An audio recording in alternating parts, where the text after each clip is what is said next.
What's up guys, it's Sean here and I'm back today with a long anticipated review of the Nike Air Zoom Mariah Flyknit Racer in the multicolor colorway.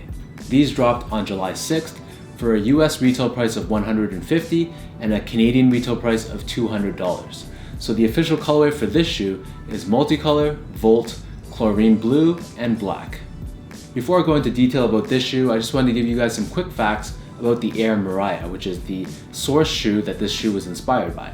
So the original Air Mariah released in 1980, and this is basically like an updated version of the Nike Air Tailwind, but it featured this full-length air cushioning system. Fast forward to 1988, and the Air Mariah was updated with a new look. It was officially named the Air Mariah PR, and it was constructed using this lightweight nylon upper featuring splashes of bright and bold colors synonymous with the 1980s.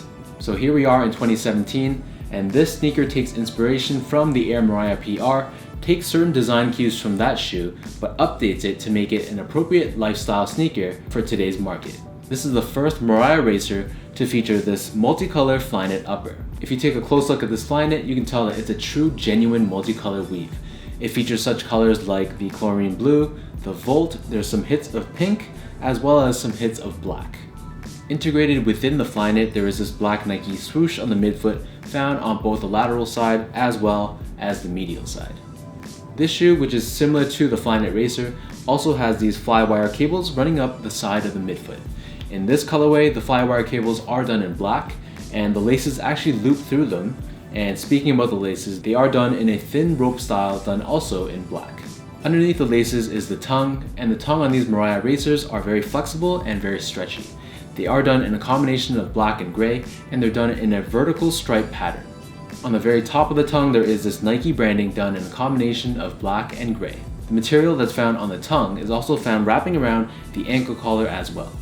Taking a look at the back heel, these Racers feature this TPU heel counter that is found similarly on the Mariah PRs. In this case, they are done in a black plastic material, and underneath this is this nylon strip that also serves as a heel pull tab.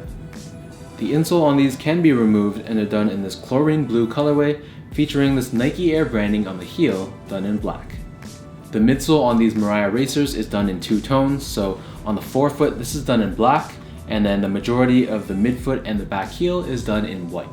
Encapsulated within this midsole is Zoom Air technology that's supposed to be giving it added comfort and added responsiveness.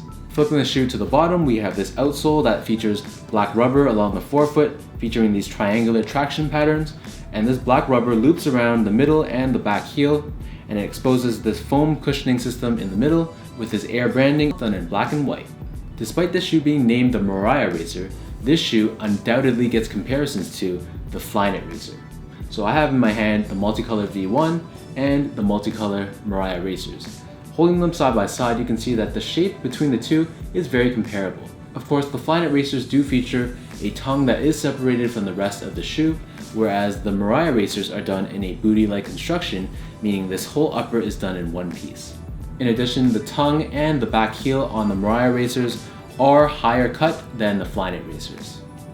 When you take a closer look at the midsoles, the Flyknit Racer feature this rib pattern running horizontally on the midsole, whereas the Mariah Racer is plain. In terms of sizing, these fit very similar to the Flyknit Racer, so whatever size you are in those, stick to the same size for these. If you haven't worn the Flyknit Racers before, then I do recommend sticking with your true size if you have normal to narrow feet, but if you do have wider feet, then I'd probably recommend going up a half size. In terms of comfort, to be perfectly honest, I didn't feel like these Mariah Racers were that comfortable. Comparing the comfort on these to the Flyknit Racer, I would easily choose the Flyknit Racer over this. I don't know if it's because the foam on these or the Zoom Air on these is just not as responsive, or I don't know, there's just something about this, it just doesn't feel quite right. Compare them visually, it seems like the Mariah Racers have even a thicker midsole than the Flyknit Racers, but for some reason it just feels very firm, very stiff, and you don't really feel that Zoom Air cushioning underneath.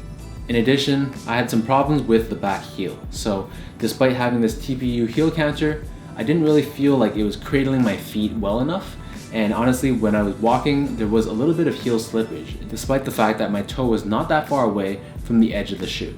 It kind of felt like this heel cup was only here for a design standpoint, and it really didn't add anything to the fit or the comfort of the shoe.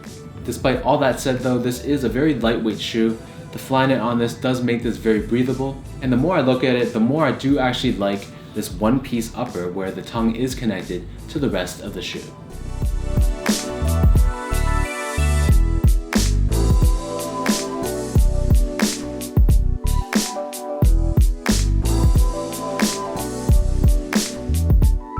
So now I'll show you guys how these multicolor Mariah Racers look on feet.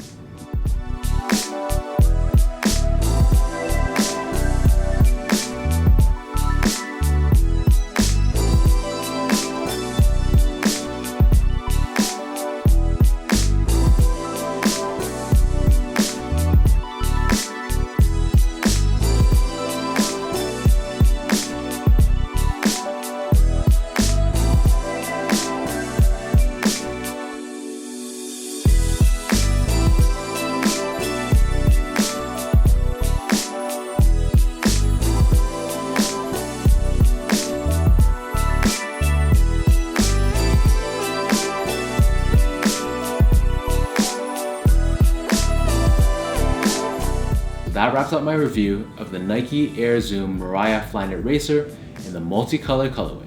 As I mentioned earlier, these are a pretty average Nike sneaker. I had pretty high hopes going into this review, but unfortunately they didn't live up to those high expectations. If you are able to get these on sale, then I would not hesitate to pull the trigger, but I personally would not pay the full $200 Canadian that these retailed for. So I want to know what you guys think. Be sure to leave a comment down below and give me that thumbs up and hit that subscribe button if you did enjoy this video. You can also find me on my Instagram as well at SGO8.